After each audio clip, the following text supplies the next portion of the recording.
Greetings, dear travelers. I am Victor T. Mayfair, and you're back with me on the decks of the Zephyros. I found myself reflecting today on a day that was as much a beginning as it was a profound encounter. The Zephyros had carried us to a garden on the edge of a tranquil lagoon, a place where the air itself seemed to hum with stories of old. The very earth whispered songs of forgotten heroes. It stands out in my mind, not only because it was the first ever interview for the Mythos Anthology. It was the day that we spoke to Thamyris, the Bard of Bards, and what could be more fitting than to launch the Mythos Anthology with a conversation with someone whose very life was shaped by the art of storytelling. Thamyris, the legendary figure who once challenged the muses, and if you know anything, we know that challenging gods never ends well for mortals. But there, in the serene embrace of that garden, he shared with us his journey, a journey from triumph and humility, ambition to wisdom. So today, I invite you to step back to that moment with me, to sit among the whispers of the garden, and to hear from the Bard of Bards himself, a tale of the love for art, humility and the divine, and resilience in the face of loss. Welcome, dear listeners, to the Mythos Anthology.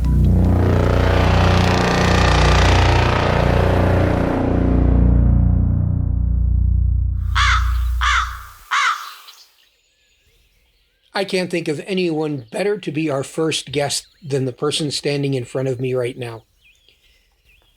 In the realms of literature, mythology, and storytelling, what could be more important than the storyteller themselves?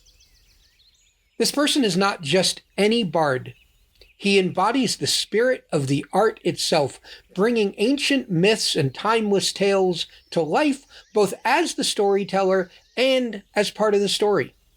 It feels right that we begin with someone who has lived and breathed the art of storytelling since the beginning of time. So without further ado, please join me in welcoming Thamyris, the Bard of Bards. Ah, Captain Mayfair, your words carry the weight of the muses themselves. It is an honor to sit beside you, amidst the whispers of this garden and the tranquil embrace of the lagoon. The Mythos Anthology promises to be a beacon for those who seek not only entertainment, but the enduring truths hidden within the tales of old.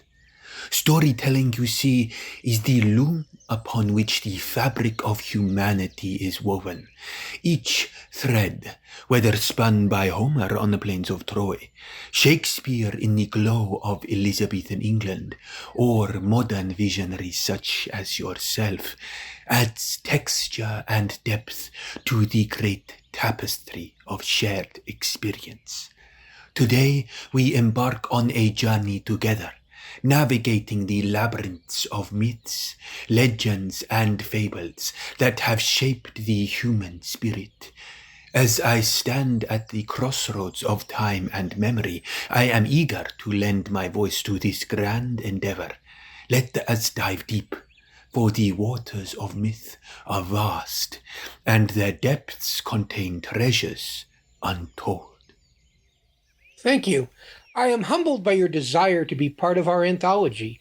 Let's start by telling us a bit about yourself, your upbringing, what led you to become a bard. My upbringing, it is a tale rooted in the very soil of myth and destiny. I was born in Thrace, a land known for its rugged beauty and fierce passions. Philemon was himself a skilled musician, said to have inherited his gift from Apollo. Yet it was my mother, the nymph Artiope, who taught me to listen not just to the music of the lyre, but to the murmurs of the winds, the laughter of rivers, and the secret of the stars. From a young age, I was drawn to the power of song and story. In those days, the oral tradition was like our lifeblood. Through tales, we preserved our history, honored our gods, and shaped our understanding of the world. I travelled wildly from the shadowy groves of Dodona to the bustling markets of Corinth, seeking every opportunity to learn from other bards, priests, and storytellers. What truly set me on my path of the bard, however, was my encounter with the muses on Mount Helicon. They appeared to me in a dream, offering their divine inspiration in exchange for my devotion to the art. It was there, under their guidance, that I realized the bard's sacred duty to weave truth and imagination into a song that would outlast the singer. It was not an easy path. Pride became my downfall when I dared to challenge the muses themselves to a contest of song. For my hubris, I was struck blind and stripped of my gifts. Yet even in the darkness, I found light. My voice, though changed, remained a vessel for the timeless stories that unite us all. It is that journey from youthful arrogance to humbled wisdom that defines me. And it is why I now sit with you, Captain Mayfair, ever eager to pass along the wisdom of the ages. Thank you. We're definitely going to take you up on that offer. And I do want to talk much more about your encounter with the muse.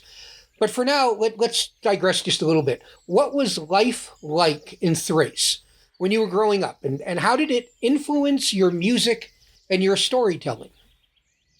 Life in Thrace was both harsh and beautiful, much like its rugged hills and untamed rivers. The land was wild, its people fierce, and its gods close. Thrace was a place where the line between the mortal and the divine often blurred. We were warriors, hunters, seafarers, yet we revered the arts with equal fervor. Music and poetry were not mere pastimes, but vital forces binding us to our ancestors and our deities. Growing up, I was surrounded by the rhythms of daily life, the pounding of hooves as horses raced across the plains, and the hypnotic chants of priests during sacred rites. These sounds became the foundation of my art. I sought to capture the raw energy of Thrace in my music, the thunder of the battlefield, the quiet yearning of the lover, the cries of victory and of despair. Our myths, too, were steeped in the essence of the land. The god Dionysus, for instance, was deeply revered in Thrace. His rites, wild and ecstatic, taught me the power of unrestrained emotion in storytelling. From Orpheus, another son of Thrace, I learned the profound connection between music and the soul. His lyre could charm even the stones and the trees, a lesson that every bard must hold close. Thrace's oral tradition was equally influential. Stories were not just told, they were performed with gestures, song, and even dance. Each village elder, each wandering poet brought their own flavor to the tales. It was in these gatherings, around the light of the fire, that I first understood the communal nature of storytelling. A tale was not complete until it had moved its audience, stirred their hearts, or made them see the world anew. In short, Thrace shaped me into a bard who values both the discipline of craft and the wild freedom of inspiration. It taught me that every story, no matter how personal or grand, is rooted in the land and the people who give it life. Forgive me, when you talk about being a bard, is that about music or is that about stories? You talk about poetry, hitting the soul. What is the difference for you between music and stories? You perceive well, Captain Mayfair. To me, stories and music are indeed inseparable. two faces of the same divine coin. In the ancient world, they were never meant to stand apart. The earliest bards, Homer amongst them, sang their tales to the accompaniment of the lyre. The rhythm of the music guided the flow of words, and the melody amplified the emotions within the narrative. Music is the pulse of storytelling. It shapes the tempo of the narrative. Whether it is the measured cadence of a king recounting his lineage, or the frenzied pace of a hero's battle cry, a story without music is like a ship without wind. It may float, but it cannot truly sail. Conversely, music without a story lacks purpose. A melody may enchant, but it finds its fullest power when it carries a narrative. A love lost, a victory won, a divine truth revealed. Every instrumental piece, though wordless, tells stories through their structure and progression. A minor chord speaks of sorrow, a triumphant refrain of joy. In Thrace, we held no distinction between the two. When I plucked the strings of my lyre, the notes became words, and the words flowed like music. Together, they wove a tapestry that could transport the listener to distant lands, summon gods to their side, or stir the deepest parts of the soul. Their union of sound and story is, I believe, a universal truth across cultures and centuries, from the epic chants of the North skalds to the ballads of medieval troubadours. The greatest tales have always been sung. Even in your modern world, does not a film score elevate its story? Does not a song's lyric etch its tale into the hearts of those who hear it? So, forgive me if I speak of them as one. To separate story from music would be to surrender the very essence of the bard's art. Thank you. That was incredibly insightful. I now have to go back to an uncomfortable question, and I'm sorry, but it is a major part of your story. You once claimed that you could outdo the muses themselves. Looking back, what motivated you to make such an incredibly bold challenge? The hubris of youth, how it blinds us to the truth we should cherish most. You are right to ask, Captain, for this tale is a caution as much as it is a confession. In my younger days, I was consumed by ambition, driven by the unyielding desire to surpass all who came before me. I had travelled far, won acclaim from kings and commoners alike, and felt the fire of inspiration burn fiercely within me. My songs stirred hearts, my stories shaped dreams, and yet it was not enough. I longed not only to be the great bard, but to be immortalized as the master of the craft, even amongst the divine muses. What motivated me, you ask? Pride, of course, but something deeper.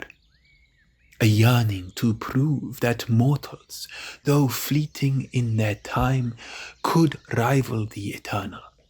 I believed that human creativity, born of struggle and passion, could outshine the gifts bestowed by gods. I saw myself as a champion of mortal endeavor. In my arrogance, I declared that my art could surpass even that of the muses. So, I issued my challenge.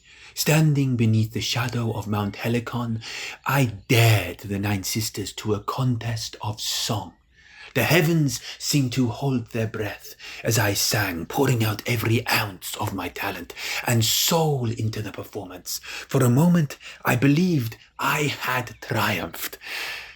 But the muses, with their eternal grace, answered me not with anger, but with a song of such beauty and depth that it laid bare the limits of my mortal spirit. Their punishment was swift and just. They struck me blind and took from me the gift of song. Yet, even in my fall, they taught me a lesson that would shape my life. True mastery is not found in outshining others, but in serving the art itself. The storyteller's role is not to stand above the gods, but to be their instrument, carrying their wisdom to the world. Now I carry this tale as a warning against hubris and a reminder of the sacred duty we bards bear. It is a burden and a gift, and I would not trade the lesson for all the glory in the world. But you lost your gift of music, poetry, and eyesight. How did that affect your sense of self? How did you continue? Losing my gift was like being cast into an eternal night. For a bard, music and poetry are not merely talents. They are the essence of who we are. They shape how we see the world, how we connect with each other, and how we give meaning to our lives. When the muses took that from me, it was as though they had stripped away my very soul. At first, there was despair. A deep, aching void where once there had been light and song. I wandered aimlessly, blind not just in sight, but in purpose. My voice, which had once commanded the attention of kings, now felt hollow. I questioned everything. Who was I? If not a bard, what was my place in the world where I could no longer share the stories that had once defined me? Yet, in that darkness, I began to listen more closely. Without the distractions of my own voice, I heard the world anew. The rustling of leaves, the murmuring of streams, the whispered prayers of those around me, all became a symphony of life. I realized that storytelling is not just about the act of creation, but about the act of bearing witness. Even in silence, one can carry the stories of others. I also came to see that my blindness, both physical and metaphorical, was not a curse, but a teacher.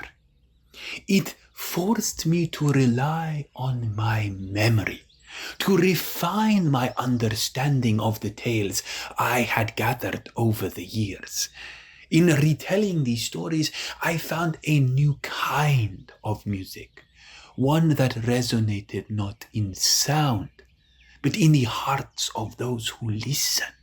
Losing my gift reshaped my sense of self, teaching me humility and the value of service. A bard is not the source of the stories, but their keeper, their vessel. This understanding renewed my purpose.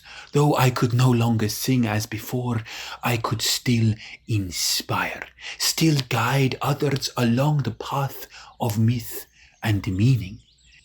In the end, the loss of my gift became its own kind of gift.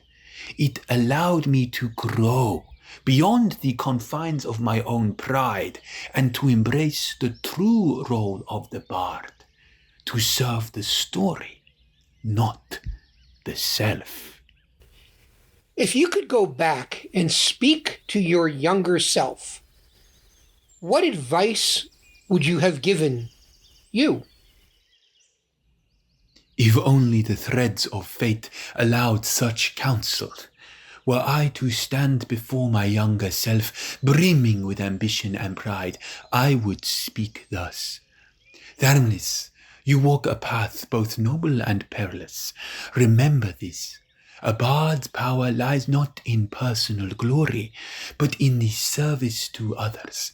You are the keeper of collective memory, the voice of forgotten truths, and the bridge between mortals and the divine. Your task is not to elevate yourself, but to illuminate the lives of those who listen.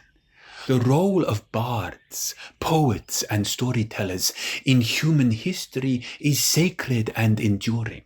From the dawn of civilization, they have been the lifeblood of culture, preserving and transmitting the values, beliefs, and wisdom of their people. In every society, they served as custodians of heritage, weaving together the threads of past, present, and future. Consider the Homeric epics, which carried the tales of Troy and Ithaca across centuries before they were ever written down. In those verses lived the ideals of heroism, loyalty, and the human struggle against fate. Or think of the griots of West Africa, who to this day preserve the genealogies and histories of their communities through song and spoken word. In the hands of these storytellers, history is not a static record, but a living, breathing force. A bard's role grows beyond mere entertainment. They challenge, inspire, and provoke. They hold a mirror to society, reflecting its virtues and flaws. In times of turmoil, they remind us of our shared humanity. In moments of triumph, they celebrate the spirit that unites us. The power of stories is not confined to the ancient world. Even in your modern age, poets and storytellers shape the souls of nations. From the rallying cries of revolutionary poets to the screenplays that define contemporary mythologies, the essence of the bard lives on. To my younger self, I would add, do not underestimate the weight of this responsibility. Your voice will shape the dreams of generations.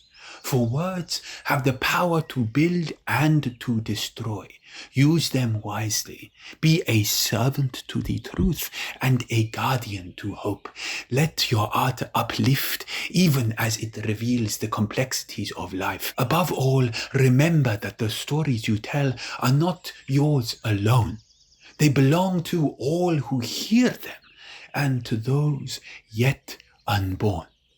For the bard, the poet, the storyteller, they are the keepers of the soul's fire, lighting the way through the darkness of time.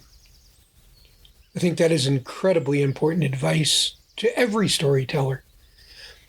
But let's look at one little aspect of this. Impartiality. How important is it to be impartial when you're telling stories of heroes and gods? Impartiality, the tightrope every bard must walk. It is a question as old as storytelling itself, and one that carries great weight. In my experience, the bard must strive to be both a mirror and a guide, reflecting the world as it is while illuminating paths of wisdom and understanding. To tell the tales of heroes and gods is to tread on sacred ground. These figures embody the values, aspirations, and fears of their people. A bard's task is to present them truthfully with all their virtues and their flaws. For even the mightiest hero has their moments of weakness, and even the most benevolent god may act with wrath. To omit those complexities would be to do a disservice to the tale and to those who hear it. Impartiality, however, does not mean detachment. The bard must feel the weight of the story, must understand its moral and emotional core. But this understanding should not lead to favoritism. If a bard glorifies one hero beyond measure or demonizes another without cause, the tale loses its balance. It becomes propaganda, not myth. The audience too would sense this imbalance, and the bard's credibility would falter. Take the example of Achilles and Hector in the Iliad. Homer presents both as noble yet deeply flawed. Achilles, the greatest warrior, is consumed by rage and pride. Hector, the defender of Troy, fights bravely, yet knows his cause is doomed. Neither is wholly good or evil. They are human, even in their grandeur. This balance allows the audience to see the tragedy of war from both sides, to feel the weight of loss and the fleeting nature of glory. Even the gods, though immortal, are not spared from scrutiny. They scheme, they quarrel, and intervene in the mortal affairs for reasons both noble and also petty. A bard must show this duality to reveal the gods' complex relationship with humanity. Impartiality also serves a higher purpose. It allows the listener to draw their own conclusions. Stories are not just entertainment, they are vessels of wisdom. By presenting a balanced view, the bard invites the audience to reflect on the choices and consequences of the characters, to see themselves in the hero's triumphs and their failures, and to grapple with the moral dilemmas posed by the gods. In the end, impartiality is a form of respect for the story, for its characters, and for the audience. It ensures that the tale remains a living force, open to interpretation and capable of speaking to each generation in its own way. With such an incredible emphasis on truth, in your time, you didn't have books, you didn't have the internet, you didn't have ways of passing down information beyond your tradition. How did you ensure the truth was preserved? How did you ensure that everything was passed from one generation to the next? The preservation of truth in oral storytelling was a sacred task, and we had our own methods. Repetition, as I mentioned, was key. Phrases like rosy-fingered dawn or wine-dark sea were not mere embellishments, but anchors, tying each retelling to a shared core. These repeated epitaphs ensured that no matter how many times a story was told, its essence remained unaltered. Then there was the structure of our verse, most often in didactic hexameter. This rhythm was not simply a guide for the bard, but a tool for memory itself. The beat of the lines, the rise and fall of syllables, created a kind of mental framework, making it easier to recall even the longest tales without deviation. But let us not forget the role of the audience. In every village, every court, there were those who knew the stories well. Elders, priests, warriors who had heard the songs from their youth. They acted as a collective conscience, ensuring that if a bard strayed too far from the established tale, they would be gently, or sometimes firmly, corrected. This communal memory acted as a safeguard against embellishments or distortion.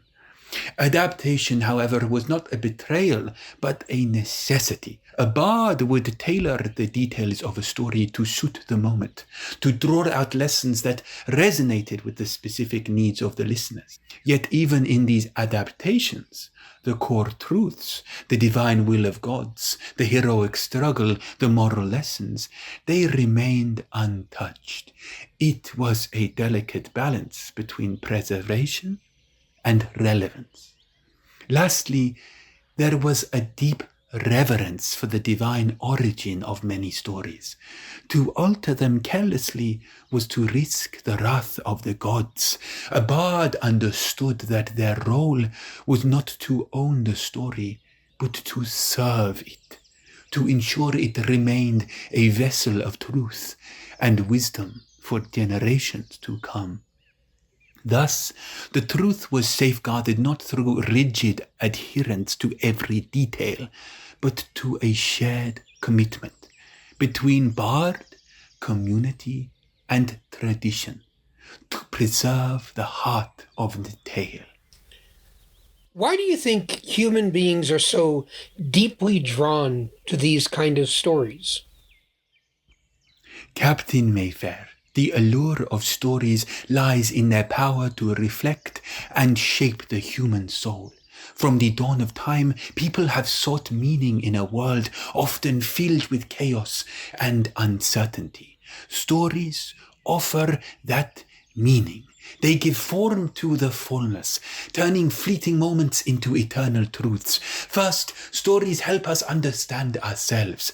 They allow us to explore the depths of our emotions, our desires, and our fears. Through the trials of heroes, we confront our own struggles. In their triumphs, we find hope. In their failures, we see our own vulnerabilities reflected. Second, stories connect us to one another. They are the threads that bind communities, weaving shared experiences into a collective identity. Around the fire, in the marketplace, or within the great halls of kings, tales have always been a way to pass down wisdom, celebrate common values, and forge the bonds that transcend generations. But there is more. Stories bridge the mortal and the divine. Through myth and legend, humans grapple with questions of existence, purpose, and fate. They seek to understand the gods, the cosmos, and their place within it. Stories become a dialogue with the unseen, a way to comprehend forces beyond human control. Finally, stories provide escape and catharsis. They transport us to distant lands, to times long past or yet to come. They let us experience the extraordinary while safely rooted in the ordinary. In the end, stories remind us that we are part of something greater, a vast, unending narrative in which each life plays a vital role. You've witnessed the power of myths firsthand. How do myths help people understand the divine and understand the world they live in? Myths, the oldest and most profound guides to understanding the divine and the world. They are the sacred language through which humanity has long sought to interpret the mysteries of existence. In my time, I witnessed their power to illuminate the unseen and make sense of the incomprehensible. Myths help people grasp the divine by giving form to the formless. Gods, after all, are vast and unknowable, but through myth they take on faces, names, and stories. Zeus becomes not just the ruler of the skies, but a figure of authority, justice, and sometimes wrath. Athena embodies wisdom, strategy, and the fierce protection of her people. These stories allow mortals to relate to the divine, to see their virtues and the flaws mirrored in the gods, making the cosmic forces more approachable and comprehensible. But myths do not stop at the divine. They also help explain the natural world. Why does the sun rise and fall? The tale of Helios and his chariot gives the answer, painting a picture of celestial order. Why do the seasons change? The myth of Demeter and Persephone offer a deeply human story of loss and renewal, tied to the cycles of nature. Yet myths go beyond mere explanation. They reveal truths about the human condition. They show us that life is a delicate balance between order and chaos, light and shadow, morality and immorality. Through the trials of heroes and the whims of the gods, myths teach us how to navigate our own struggles, how to find meaning in suffering, and how to seek harmony in a world often fraught with conflict. And Let us not forget their role as a moral compass. Myths impart lessons on virtue and vice, courage and hubris, compassion and vengeance. They remind us that our actions have consequences, not only in this life, but in realms beyond.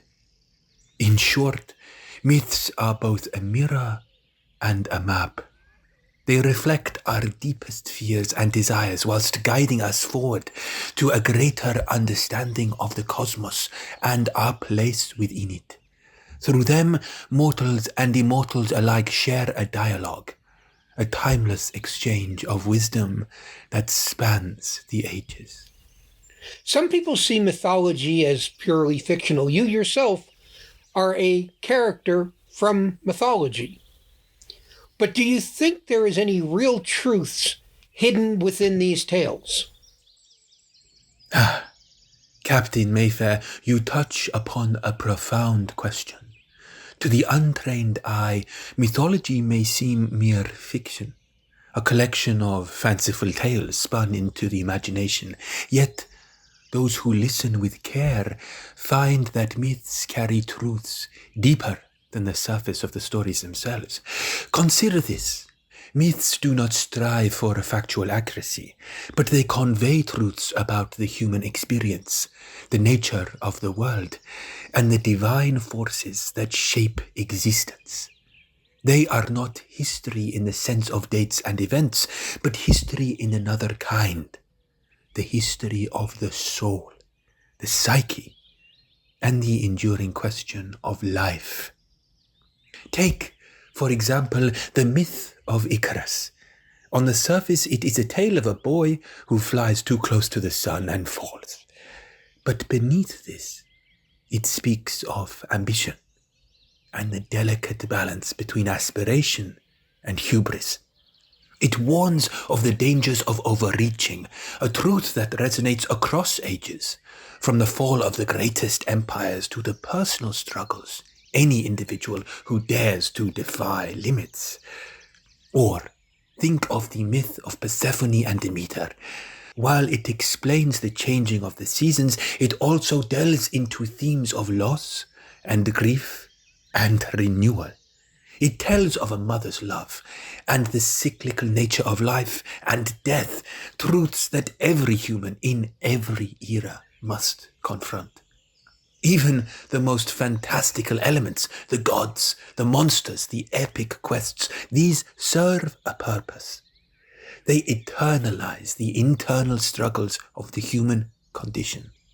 A hero battling a dragon may seem an impossible fiction, but it reflects the universal battle against fear, against doubt, or external threats. Myths also reveal cultural truths. They show us what a society values, fears, and aspires to. The Greek reverence for wisdom, bravery, and cunning lives on in the tales of Athena, Achilles, and Odysseus. These stories become a lens through which we can understand not only the ancient world, but the universal patterns of human thought and behavior. So, while the events of mythology may not have occurred in the literal sense, the truths they reveal are eternal. Fiction they may be, but fiction with a purpose, a vessel for wisdom, a mirror of the human condition, and a guide through mysteries. In your time and through your stories, you are very well traveled. You've seen many lands, cultures, and people. How does storytelling vary, or is it the same across cultures? Captain, a keen observation indeed. In my wanderings across the known world, from the rugged coasts of Thrace to the bustling streets of Thebes, I have found that storytelling, though it takes many forms, carries a universal essence. It is the shared heartbeat of humanity, yet it dances to the rhythms of each culture. In some lands, storytelling is a communal act. woven into the fabric of daily life. Among the Thracians, for instance, tales were often sung in the open air, accompanied by the haunting strains of a lyre or flute. These stories carried the spirit of the land, wild, fierce, and untamed. In Egypt, I witnessed a more formal tradition, where scribes recorded their myths in sacred texts. Yet even there, storytellers brought the gods and the pharaohs to life in vibrant oral recitations, their words flowing like the eternal Nile. The Norse skalds, whom I met on distant travels, wove their tales with a different thread, one of grim fate and stark heroism. Their sagas, sung in smoky halls, echoed with the clash of swords and the cold inevitability of Ragnarok. In contrast, the Indian bards I encountered spoke of reincarnation, dharma, and cosmic cycles, their epics vast as the Ganges and imbued with profound philosophical insight. Despite these differences, certain elements remain constant. Everywhere, stories serve to explain the mysteries of existence, to impart wisdom, and to forge connections between people, between generations, and between mortals and the divine. Heroes rise and fall, gods intervene, and the eternal struggles between order and chaos play out in countless forms. The tools may vary. Some use music, others rely on intricate verse, and still others paint vivid pictures with their words. But the purpose is always the same: to give meaning to life, to bind the storyteller and the listener in a shared journey. In this way, storytelling is both a mirror and a bridge. It reflects the unique spirit of each culture while uniting all people through the shared language of myth and meaning. Thus, whether one sits by a fire in the forest of Thrace or beneath the stars of a distant desert, the power of the story remains, ever ancient and ever new. How do you feel about the modern technologies of storytelling, podcasts, movies, the internet? How do they compare with your ways? The art of storytelling has evolved, yet its core remains steadfast. In modern civilizations, the tools have changed, the formats have multiplied, and the heart of storytelling, the need of conveying meaning, the need to convey meaning, to connect, to inspire, beats as strong as ever. In my time, storytelling was intimate, a living exchange between bard and audience, the flicker of the firelight, the rhythm of the lyre, the subtle shifts in the voice and gesture, all these created a shared, ephemeral experience.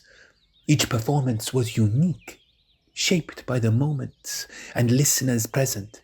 Stories lived in the breath of the bard and the memory of the people. Today, storytelling has expanded its reach in ways I could scarcely have imagined. Through the written word, tales are preserved in books, the details frozen for eternity. Theatre too has grown grander, capturing the human condition on stages both small and vast. And now, with the advent of cinema and digital media, stories leap across continents, their images and sounds carried to millions in an instant. Technology, once foreign to my craft, has become its ally, amplifying the bard's voice to reach every corner of the globe. Yet, while the medium has evolved, the essence of storytelling remains constant. The hero's journey, the struggle against adversity, the quest for meaning, these themes endure, resonating across the ages. What was once sung of Odysseus is now seen in the struggles of film protagonists or woven into narratives of sprawling fantasy novels. Even your science fiction, which peers into futures unknown, carries the same timeless truths, exploring humanity's fears and hopes in the vastness of the cosmos. One noticeable difference, however, lies in the storyteller's role. In my time, the bard was a guide and an interpreter, shaping the tale anew with each telling. Today, many stories are fixed, their forms unchanging once created. While this ensures consistency and preservation, it can sometimes lack the fluidity and personal touch of oral tradition. Yet, even now, modern creators find a way to rekindle that connection through live performances, interactive storytelling, and virtual worlds where audiences can shape the narrative themselves. In essence, modern storytelling builds upon the foundations laid by the ancient bards. It continues to explore what it means to be human, to seek the divine, to navigate the mysteries of existence. The forms may change, but the soul of the story remains timeless, ever evolving, yet ever true. You just touched on science fiction, so let's go there. There's so many in my time, Lord of the Rings, Star Wars, Star Trek, but let's go with something classic. How do you feel the hero's journey in Homer's Odyssey compares with the same in Star Wars? Captain Mayfair, you've touched upon a timeless parallel. The Odyssey and Star Wars are indeed kindred spirits, separated by centuries, millennia, but united in purpose. Both are quintessential expressions of the hero's journey, a narrative arc that resonates deeply with the human experience. In the Odyssey, we follow Odysseus, a man of cunning and resolve, as he struggles to return home after the Trojan War. His journey is not a straightforward path, it's a labyrinth of trials. He faces the wrath of Poseidon, the enchanting songs of the sirens, and the seductive detainment of Calypso. Each obstacle tests not only his strength, but his character. Yet, guided by the wisdom of Athena and armed with his own ingenuity, Odysseus navigates these perils, emerging as a man transformed. A hero who understands the balance between mortal will and divine intervention. Now, turn your gaze to Star Wars and the journey of Luke Skywalker. He begins as an ordinary farm boy, plucked from obscurity by the call of destiny. Like Odysseus, Luke is thrust into a world of trials. He loses his mentors, battles the overwhelming might of the Empire, and ultimately confronts Darth Vader, a figure both enemy and kin. Through these experiences, Luke learns to harness the Force and, more crucially, to confront the darkness within himself. By the end, he is not merely a warrior, but a beacon of hope and reconciliation, redeeming his father and bringing balance to the entire galaxy. These epics serve similar roles in fulfilling humanity's timeless needs. Both present us with a framework for understanding life's challenges. Through the trials of Odysseus and Luke, we see echoes of our own struggles, whether in navigating personal loss, overcoming doubt, or seeing redemption. These stories remind us that growth comes not by avoiding hardship, but by facing it head-on, transforming through each encounter. Moreover, both tales delve into universal themes: courage, wisdom, and perseverance. Odysseus teaches us the values of cunning and endurance, while Luke shows the power of faith and inner struggle. They explore the delicate balance between personal agency and the greater forces, be they gods or the Force, that shape our destinies. And yet, the profound gifts these stories offer is hope. They assure us that no matter how long or arduous the journey, there is always a path home. There is the possibility of triumph, of balance, of peace, whether it is Odysseus reclaiming his place in Ithaca or Luke bringing harmony to a fractured galaxy.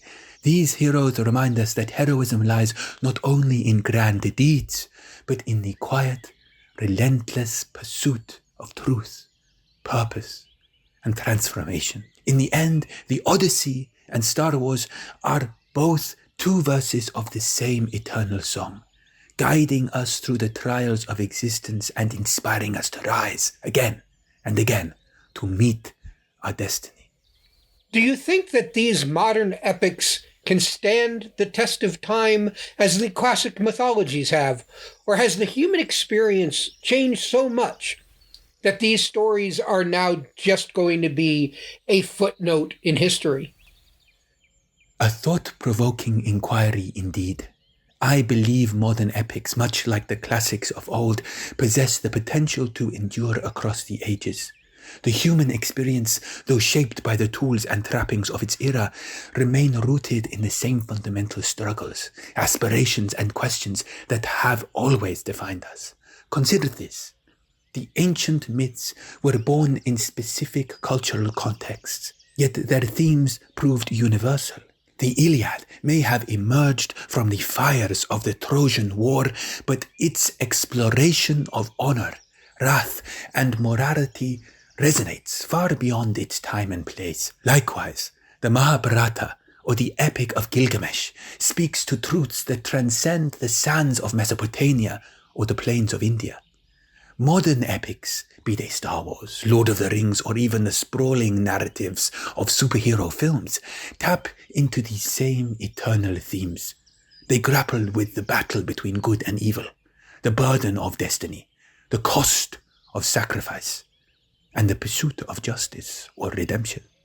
These are not mere footnotes in history, but reflections of the timelessness of the human condition. Now, will they stand the test of time?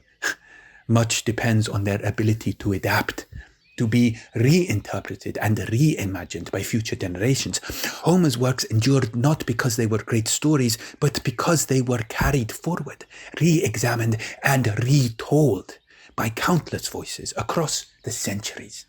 Modern epics may follow a similar path, living on in new forms, inspiring new storytellers who will find relevance in their themes even as the world around them changes. Yet, it is true that the pace of modern life and the sheer abundance of stories today create a different challenge. Where once a tale might dominate the cultural imagination for centuries, now it must compete in a vast sea of narratives. But those that touch on universal truths, the fear of loss, the yearn for purpose, the struggle for balance, will always find a way to endure, just as the ancient myths have. In the end, the stories that resonate most deeply with the human soul, that offer wisdom, comfort, and a sense of connection, will always find a place in the collective memory. The medium may evolve, the audience may change, but the heart of the story, the eternal quest for meaning, that remains. You've given us so much to think about today. I would like, if you're okay, to conclude our time together with a game. I will say a word, and you tell me the first thing that comes to mind when you hear it. A game to conclude our time together. I welcome it, Captain Mayfair. Let us weave a tale, one line at a time. I am ready. Begin when you will.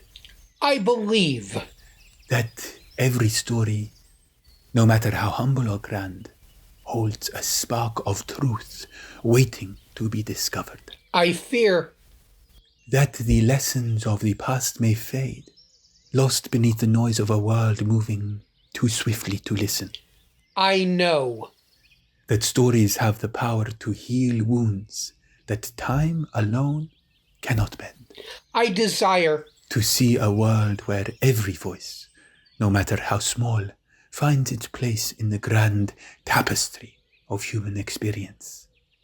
As we get near the end of our time together, what is the one lesson that you would hope that people of my time would take away from your story, from your life? Captain, if there is one truth I hope lingers in the hearts of those who hear my tale, it is this. Stories are not merely chronicles of the past, they are mirrors and guides for the present and for the future. My journey, though shaped by the unique threads of ambition, punishment, and resilience, carries lessons that resonate with every soul. First, ambition, unchecked by humility, can lead to downfall. My hubris in challenging the muses reminds us that even the most gifted among us must remain servants to the art, not masters over it. Yet punishment need not be the end. It can be a beginning. My blindness, my loss of song, could have silenced me forever. Instead, it taught me to listen, to see beyond sight, and to rediscover the essence of storytelling. Finally, resilience is the thread that binds the tale. Life will strip us of many things, comfort, certainty, even our gifts. But it is how we rise, how we adapt, that is where we find our truest strength. My story, like so many others, is one of transformation. I began as a bard, seeking glory, and ended as a servant of wisdom, carrying the light of story even in darkness. So, I hope people take this, that every trial has a purpose, every fall an opportunity for growth, and through it all, stories will remain, ever ready to guide, to heal, and to remind us that even in our darkest hour, we are not alone. It has been an amazing honor to talk with you today. Thank you for your time. It is I who must thank you, Captain. Your vision, your passion for the Mythos Anthology stands as a beacon for all who treasure the power of story. In you, I see the spirit of the bards of old, voyagers who carried the light of myth across uncharted seas, ensuring that the wisdoms of the gods and the triumphs of heroes reached every corner of the world. Through this wondrous new technology, you and your crew embark on a journey not unlike ours of ancient times, but where we walked the dusty roads of Greece or sailed the wine-dark seas, you navigate the boundless realms of the digital age, bringing the timeless tales of humanity to a global audience. It is a noble endeavor, and one that will surely leave its mark on generations to come. You have given me a voice once more, Captain, through your words and your dedication to the art of storytelling. For that, I am profoundly grateful. May the Mythos Anthology flourish, its stories resonating far and wide, and may your name be remembered among the great keepers of myth in this new and ever-changing world. Sail boldly, for the world awaits your song. Thank you.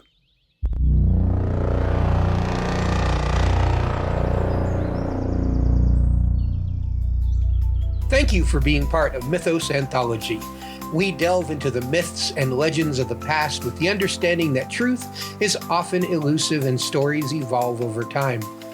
While we work hard to ensure accuracy and neutrality, it's important to remember that mythological studies are as much about interpretation as they are about facts. For more information, visit mythosanthology.com, where you'll find deep research archives, video content, interactive podcasts, and don't forget to try our AI character chats, where you can engage with digital recreations of our legendary guests. Legends and myths from the past, stories that forever last. Thamyris the Bard, brought to life by William Bennett. Tales that breathe and live again. Mythos Anthology. Legends brought to modern times. Journey through the centuries. Mythos Anthology is a creation of writer, executive producer Victor Ciccarelli. All content, including audio, video, and written material, is protected under copyright law 2025 Kihana Productions. All rights reserved.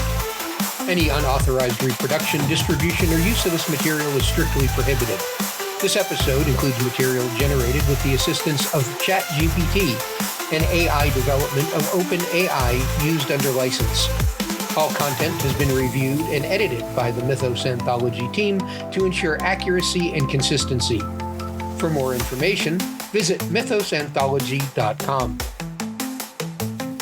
Mythos Anthology, where echoes of ancient myths resonate with modern tools and creative minds.